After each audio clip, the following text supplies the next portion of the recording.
राम राम दोस्तों, आज का ब्लॉग बहुत ही स्पेशल है। आज 21 जून है, साल का सबसे बड़ा दिन है जिसे साइंस की भाषा में समर सोल्स्टिस कहते हैं।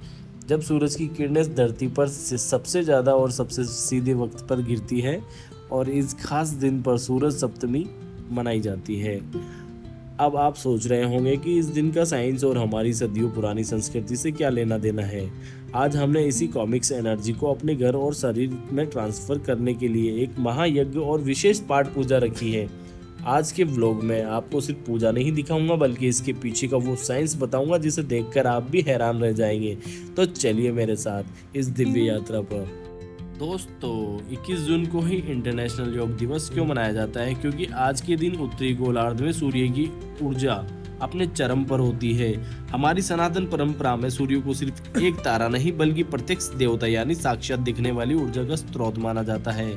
साइंस कहती है कि सूर्य से हमें विटामिन डी और फोटोन एनर्जी जो हमारे इम्यून सिस्टम को मजबूत करती है। आज सूर्य सप्तमी के दिन जब सूर्य की किरणें सबसे शक्तिशाली है, हमने अपने दिन की शुरुआत सूर्य देव को अर्घ्य देकर और गायत्री मंत्र के जाप से की ताकि यह हाई फ्रीक्वेंसी कॉस्मिक एनर्जी हमारे भीतर समा सके। आप अब बात करते हैं सबसे जरूरी हिस्से पर, हवन पर। कई लोग सोचते होंगे कि हवन सिर्फ एक धार्मिक क्रिया है, लेकिन इसके पीछे गहरी केमिस्ट्री और एनवायरमेंटल साइंस छिपी है। हवा का प्यूरिफिकेशन। इस हवन में हमने जो आम की लकड़ी, कपूर, गाय का घी और औषधियाँ जैसे गूगल, लोबान, जड़ी बूटी डाली है। उनके जलने से जो धुआं निकलता है वो कोई सामान्य धुआं नहीं है।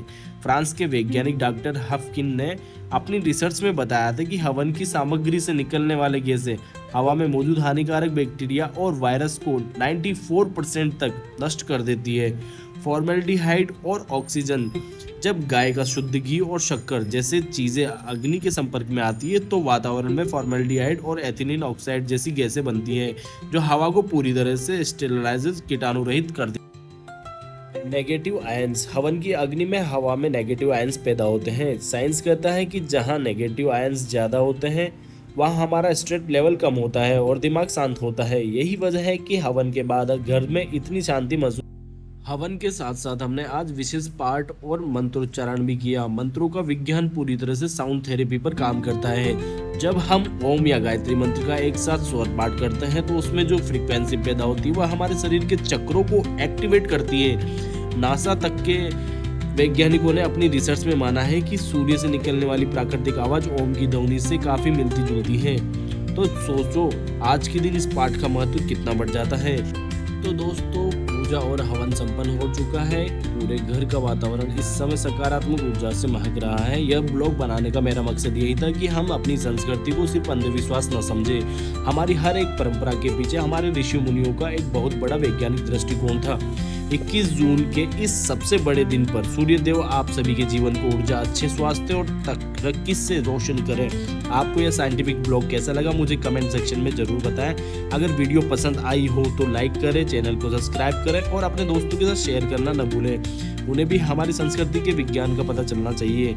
अगले ब्लॉग में, तब तक के लिए जय सूर्यदेव, जय श्री राम।